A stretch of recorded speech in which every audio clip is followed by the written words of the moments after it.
Hello all, Tom Moran here from Tom's Big Spiders. This video is going to be a little bit different as it's not going to feature a lot of tarantulas. There will be a beauty right in the middle, but it's going to be a lot of me talking, and I'll explain why. One of the things that's been coming up on some of my videos lately are folks that come on to some of the species like Chilobrachys and H. gigas and some of the fossorial species and mentioning how they are very aggressive. And I just did a huge podcast, which I will post a link to in the comment section of this video or in the description, about why I think a lot of people have defensive spiders, and I think part of it is due to the fact that some folks set them up as terrestrials and don't give them room to burrow. I'm a huge proponent of giving any spider that wants to burrow the space to do so. Now the problem is some people decide that they would rather see their spider more or encourage some more thick webbing, because a spider that doesn't have enough room to burrow will often go and construct a burrow out of webbing. The problem with that is as soon as you go to take off the top of the enclosure, what you end up with is a spider that you essentially just ripped the roof off of its house. Now, as you can imagine, that spider's not going to be happy.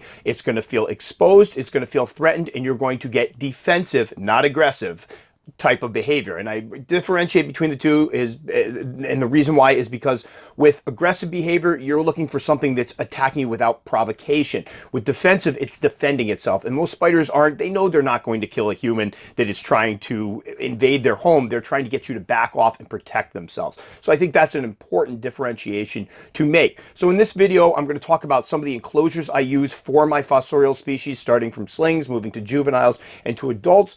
And I am ecstatic to announce that I have Gar Rees from Predator or Prey Online, it's a channel that I absolutely love. Gar and I think very similar in our approach to the hobby and to our YouTube videos.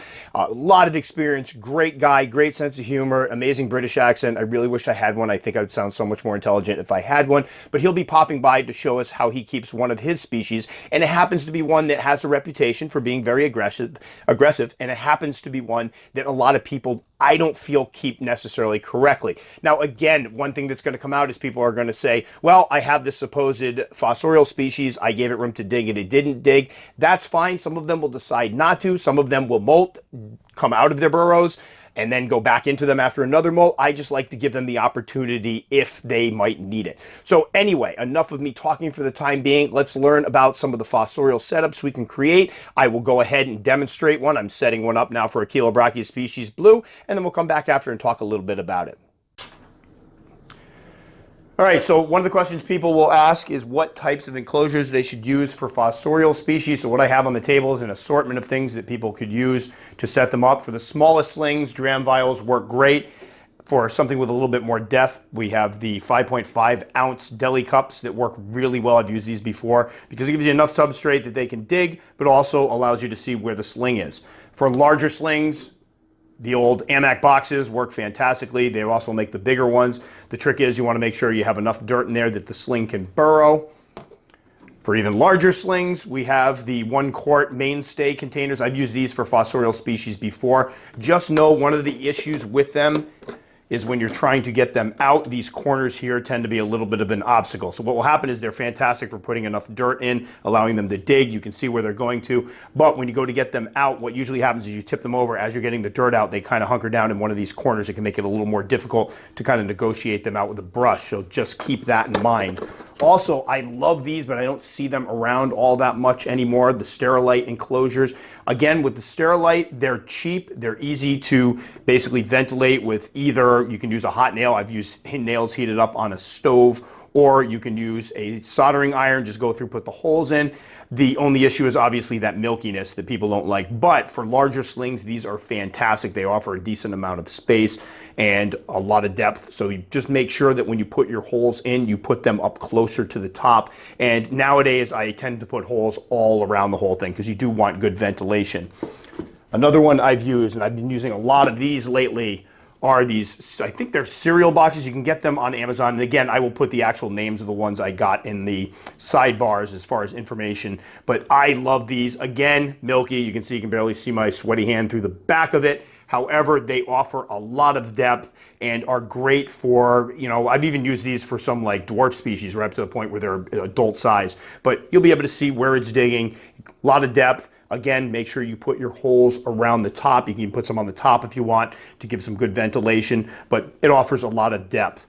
Now for adults, let me get these out of the way. Remember which one of these have spiders in it.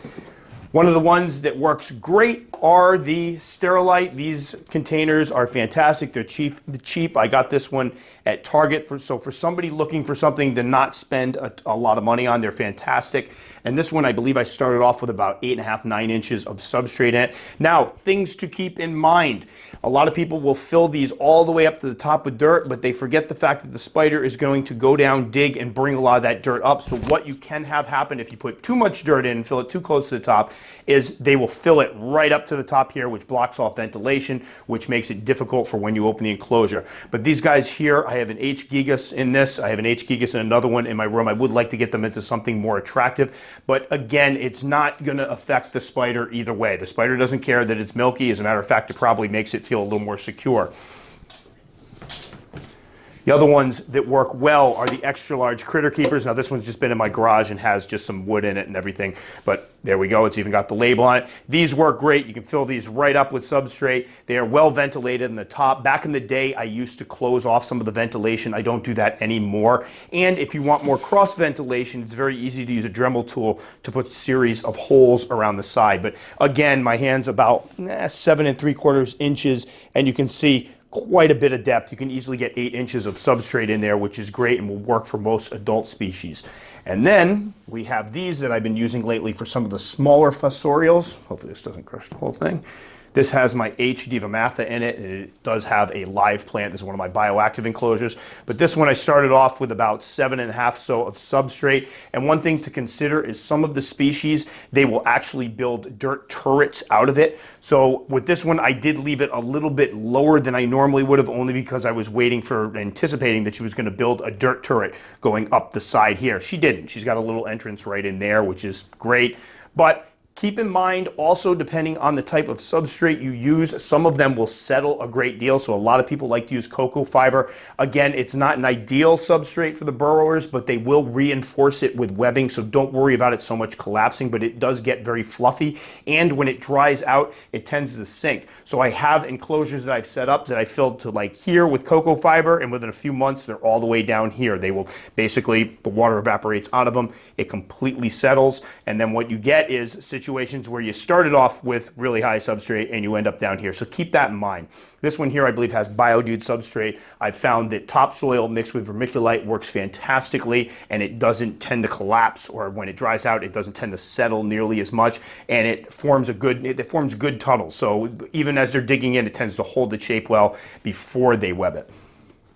So those are just some suggestions for adult ones. I'm on the lookout for acrylic. If you buy acrylic enclosures, please keep in mind that a lot of companies like to put the ventilation holes toward the middle, which makes them fairly useless if you're trying to put a lot of substrate in them. So you want to make sure that if you get ones made, or if you find ones that are pre-made, that the ventilation holes are around the top, which allows you to put in several inches of substrate. And again, with adults, you want at least, I mean, a lot of people will say 9 to 10. If you can't get 9 to 10, 7 or 8 usually works really well. Gives them enough room, especially after they start pulling dirt up, gives them enough room to create that tunnel down and tunnel beneath, which makes them feel secure so they can hide. And again, with these guys, yes, you're not going to see them as often, but that's kind of those of us who keep fossorials. One of the great, thrills of keeping them is when you go into that tarantula room and you catch one of them out and about. That's one of the fun parts of them. So there are some suggestions for, the slings, the juveniles, the adults. I hope some people will comment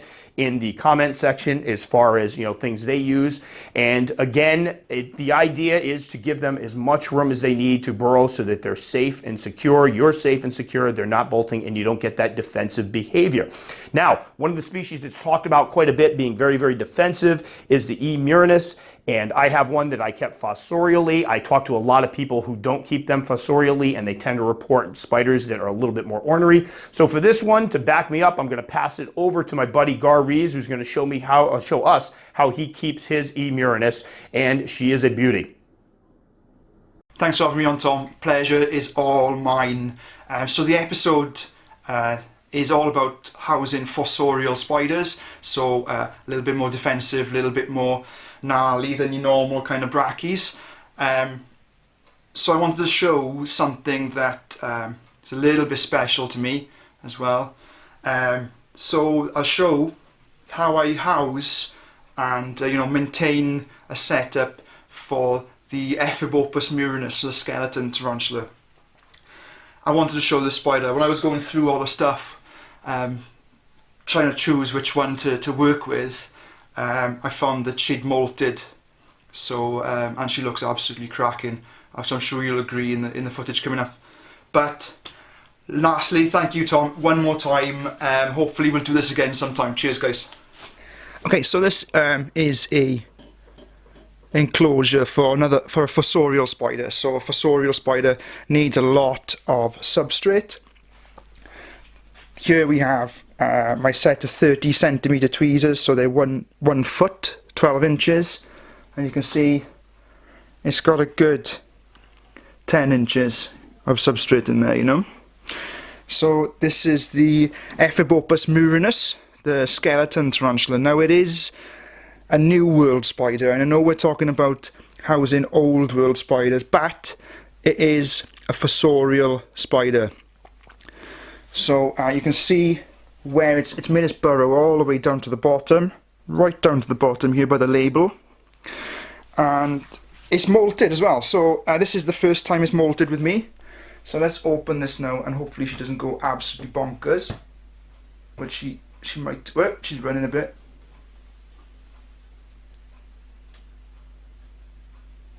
Look at that. Look at that. Now that has got to be one of the best looking spiders in the hobby today. Just wow. Now the water bowl was removed just before I started the video, just so we've got some room to work with. She actually moved the water bowl upside down over here, so she didn't want it very much over to the right hand side of her. But that, I'm just blown away, man, by the look on that spider.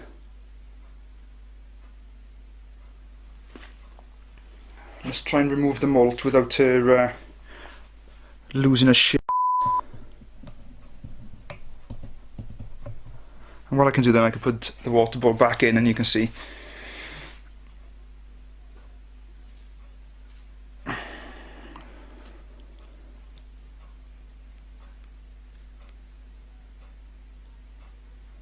And just like that.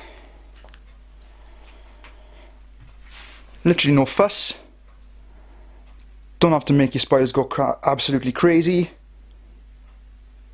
You can work around them without freaking them out. Absolutely blown away by those markings. Let's change our water.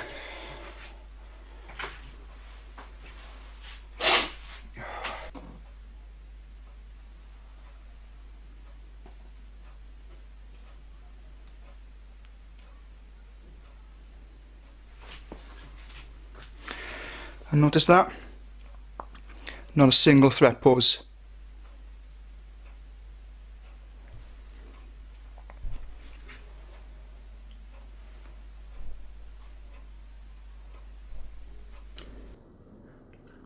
All right, so now what we're going to do is set up an enclosure for a Chilobrachys species, electric blue, one of my fossorial species. These are in desperate need of a new home. So what we have here is a 5.5 gallon, I believe these are made by Zilla aquarium. It's glass. It allows me for some depth. It's got some surface area here, some more so than say the 8x8x12 ones I've used. The only thing is they do start off with a wire mesh top. Man, my hands are all clammy. That's nasty. A wire mesh top, which what I did was cut all the wire out. You can see here, cut a piece of plastic to fit, epoxied it in, put some silicone around it, and I even put a couple pieces of tape just in case I was kind of holding it in place with the silicone dried. But that will allow the ventilation, but they won't be able to chew through it. So one of the biggest mistakes people will make when setting up an enclosure for a fossorial species is they underestimate how much substrate they need. This is particularly evident with people who are trying to use cocoa fiber because, again, of that settling issue. So for example, if I were to use cocoa fiber right here, not pack it down, it was moist, as it started to dry up, you'd see that level go down. These use a lot of cocoa fiber, and this is one of the reasons when I got into Asian fossorial species, that's when I naturally gravitated away from cocoa fiber, only because the fluffiness and the fact that I could fill an enclosure all the way up to here with substrate, and within 6 months it would be way down here and this would all be webbing. So keep that in mind when you use these. This already I have, I believe, what is it, 6 quarts? Yep, this is one whole bag, 6 quarts of BioDude substrate, and you can see it's only about 4 inches up so far. So we got to add another bag. So it can be rather expensive, which is why a lot of us, I think, shift to using things like peat and topsoil. Those all work great. Another thing is when you're housing a fossorial species, a lot of them are moisture dependent. So one of the cool things about putting in this much dirt is the fact that the water takes a lot longer to evaporate out, leaving that dry substrate behind. So if I were just to leave it like this, moisten this down, what we would have here in not too long is dry substrate. But because of the fact that there's going to be another layer up here, we're going to keep it all moist. It'll take a while for that moisture level to get down to the point where you have to re-add water. It just makes it easier on the keeper. Again, you want to keep an eye on them all the time anyway, but you're not adding water as often. So what we have here is I already have my base layer in. And one of the reasons I want to start with Chelobrachys is they're one of the species or genera of tarantulas that seems to get a lot of comments about them being very aggressive. I recently posted up one with a Chelobrachys species. I was talking about a Chelobrachys species, and somebody said, yeah, I've seen them on other things. They're really aggressive. Well, I have so far raised guangxiensis, species electric blue, Fimbriatus, and Discalus from slings up, and I have had no problems whatsoever. I don't think I've had a single threat posed. Rehousings have gone well. If you give your fossorial species a place to hide, a place to burrow, a place to feel secure, you're not going to run into those problems. If I were to leave only a couple inches of substrate, now granted the one I'm about to put in here is only going to be about 3 inches. If I were to only do about 2 inches of substrate, it would start webbing up, which would keep it closer to the person when they open the enclosure, which is going to lead to more of that defensive behavior. So right off the bat, what you want to do is make sure your lower level is nice and soaked. Forget about the old spraying, especially at this point. Really load it up. Now again, we're going to stir this up in a minute. I have added some vermiculite into this, which as you can see is allowing it to soak down in a little bit better. We're going to go ahead and mix this up a bit. This is the layer we're going to allow it to dig to so it can find the moisture level that it needs. Now you don't want substrate that's so wet that you can squeeze water out of it, but you do want it to hold its shape. And I don't know if that's coming across. You want to go whoop over the top here. When I squeeze this, water isn't dripping out of it, but when I put it back down, it holds its shape. That's what you want. And especially important in these lower levels because we're going to encourage that burrowing behavior. A lot of them, especially if you put a little layer of dry substrate at top, they know the moisture levels are at the bottom and they're going to go ahead and dig down to get to them. So we're going to mix all this up. Now, again, one of the mistakes I will see people do sometimes, everything can be fixed, but they'll go ahead, they'll add the substrate in, sometimes it'll be dry, and then they'll try to add the water afterwards, and what you'll get sometimes is the water puddling on the surface.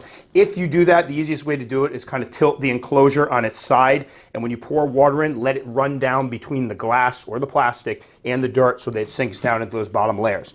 Another thing you can do is add a layer of vermiculite on the bottom, soak that down ahead of time. I didn't do it on this one because I'm going for a little bit more of a naturalistic look.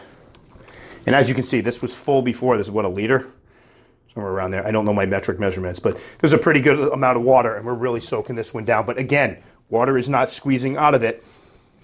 We're just making sure that it's nice and moist. So when we put our tarantula in here, it's comfortable and it can dig down to the moisture level it needs. Now, another thing I see people do that unfortunately isn't the best is they will go to set up an enclosure, they will realize they don't have enough substrate, and what they will end up doing is kind of leaving it fluffy. That's not really the way you want to go. You want to make sure it's pretty much patted down so it's holding its shape. So what's going to happen is afterwards we're going to put a little more in here, wet it down, put a starter burrow in, and it's going to hold, you see right there, holding its shape for the tarantula. So as I anticipate, we're going to need another bag. Go ahead and put this in. And unfortunately, this stuff is really dusty right now. There's lots of orbs, by the way. Yeah, this is the Big time. Yeah, this is from the orbs are actually, this is very, very dusty. We do not have ghosts. I wish I would start like my own channel with ghosts and probably do a lot better than I do with the tarantula stuff. So again, nice. There's gonna be orbs all over the place now. Whee! Wet this one way down. Now again, it's not as crucial that the top levels be wet. That's not what you want, and that's where I think a lot of people, when they set up the fossorial enclosures for the, mostly the moisture-dependent species, they pour the water on the top, it evaporates very quickly, and those bottom layers stay dry. That's not what you want. You want the bottom layers to stay moist. The top is what's not necessarily needed. And that snoring is Lily in the background. There, we got a little more water in here. We're back. We just cut because I ran to get more water. Now, keep in mind, one of the reasons I don't use a ton of glass enclosures is because I move when I go to feed my tarantulas, I bring them out into our dining room and I feed them so I can look in. I have better lighting, I have more room to work. And when I do that, it means moving a potentially heavy enclosure. So this is already probably going, oh God, 20 pounds or so, maybe more, which not heavy, it's just a little cumbersome to move it out and around. So now what we have here is probably about 6.5 inches or so of substrate. Now keep in mind, we don't want to bring it all the way to the top because this one is going to go ahead and when it cleans out, basically it's going to start digging down in. It's going to bring that dirt to the surface, so we're going to get some more height as far as that. Now, I'm going to probably at some point put real plants in here, so for now I'm not going to go and decorate this, but you could take the cork bark and decorate it with, with hot glue and some fake plants and such. Right now, I'm going to keep in mind, if you do decorate it, they're generally going to tear it up at first while they're making their burrows. So what I'm going to do is make a starter burrow, and that's another thing. I do start them with the cork bark. I do start them with a starter burrow because what's going to happen is when we do the rehousing for this one, it's going to end up going right in there and start digging, and then I'm going to know, hopefully I'm going to be able to see where it digs to in the back, and I'll be able to see its den. It also gives it security right off the bat. So I'll have people that will fill these, and this is another common error. They'll go, all right, it's going to make its own burrow, so they'll fill this thing with dirt, they'll leave no hides, and the spider will end up in a corner here because it's afraid, the light's on it, it's afraid to get down to digging. If you give it a starter burrow, if you give it a hide to start, granted it's probably going to cover all this with dirt, and I'm going to cover some of it with dirt after this, what it's going to end up doing is going in there, it'll start burrowing much faster, finding that moisture level it needs. You'll have a tarantula that's settled in much more quickly. So there we go, not much to it. Just keep in mind I think we're probably at about 6 inches or so. I'm going to go ahead and add a little more after we end up cutting, but I figure people have had enough of watching me play with dirt. I also like to put some over the cork bark sometimes, so I will cover this up in here so it'll give it a nice little mound. It'll get a water dish. I may put a plant in, but this one will be a separate video where we go ahead and rehouse this one, but I wanted to show people how I go ahead setting them up and how much dirt you're going to need. That's something you're going to want to plan going ahead. And again, if you're using cocoa fiber, plan on using a lot of it. It can get very, very expensive and unfortunately leave you unsatisfied with the results when it inevitably dries out and then sinks all the way down. Something along the lines of peat, topsoil. This is mostly a mixture of peat and other things. That's why it doesn't settle as much. Those work very well. All right, so again, a huge thank you to Garreese, Predator or Prey Online, for coming in. Again, I'm so glad he chose that species because that was one of the ones I was going to address. And the E. murinus, the Chilobrachys species, H. gigas, all of those species tend to get a very bad rep, but I found that I keep mine in enclosures that allow them to burrow. So the other day, for example, I opened up my H. gigas, pulled the top off. She was sitting right on top, calm as can be. I fed her, and then when she got a little scared, she just shut down her burrow. She had a place to go to. And I found the majority of mine would rather go and retreat than stand their ground. Now, if I had her in an enclosure that only offered a couple inches and she had to use webbing, it might have been a totally different ballgame. So again, I understand that some folks choose to keep them this way. And if you're doing a YouTube video and you want to be able to see your spiders, it's going to, I can get why people would set them up in a situation where they're not going to have that substrate, but then what they're showing off is what appear to be very angry and aggressive spiders, and that doesn't need to be the case. For those of us who keep fossorial species, most of us will tell you the thrill of keeping them is no. Are you gonna see them all that often? No, you're not. However, when you do see them, it's so worth it. And I walked in the other day and I have footage, and I'm gonna put it right up over my ugly face here, of my Chilobrachys species blue sitting right on top of the enclosure, tooling around in the webbing, calm as can be. When she had enough of me staring at her and taking pictures of her with a camera, she didn't flee, she didn't throw up a threat pose, she went right back down into her burrow. And that's the type of behavior that you want to see. So again, I never draw a line between the right and wrong way, and I'll try to hesitate from doing it here, but I do strongly feel like that if you're keeping a fossorial species, you want to give it room to feel safe, feel secure. That keeps you safe, that keeps the spider safe, keeps everybody safe, and keeps the spider eating, feeling happy, not being aggressive. So also, I'm going to encourage everybody to go check out Gar's channel. He has an amazing channel, great guy, awesome personality, fun channel with awesome information. I mean, the guy knows his stuff, and he just suffered a grievous injury, so I'm encourage you all to go out and check his channel, say hello, and maybe wish him well. So As always, thanks so much for watching. If you want to comment, he answer all of them. Up here, I'm going to put Predator Prey Online, so you can check out Guard's channel. I'll put one of his videos in here. I'm going to put my channel up there for people that want to subscribe, or if you want to check out another video and see if I'm actually decent, you can check out another one in here. As always, thanks so much for watching. We'll catch you guys next time.